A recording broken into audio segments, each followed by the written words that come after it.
Hi guys, kwentuhan tayo habang nagbabalot ako ng itlog. Ayun, may nakita kasi akong video about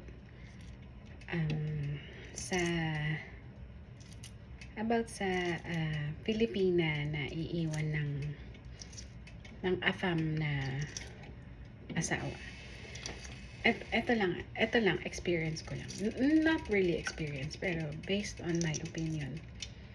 Tayong mga babae, kailangan lagi tayong may sariling pera. Let's say, mag-work tayo or kung binibigyan tayo ng pera ng asawa natin, itabi natin. For, para sa future. Kasi, hindi laging Pasko eh. Hindi laging Pasko. And, alam niyo yung ibang babae, yung iba lang, hindi lahat, na-stuck sila sa relationship na hindi sila masaya or abusive na relationship kasi wala silang sariling pera. So, para sa akin, dapat lagi tayong may sarili nating pera para hindi tayo na-stuck. At hindi ibig sabihin nun na nagpaplano ka or you don't trust the relationship, in short, na feeling mo maghihiwalay kayo in the future. No, hindi yun yung ibig kong sabihin. Ang akin lang, magtabi ka ng pera. Ang babae, kailangan may sariling pera. Okay? Yun.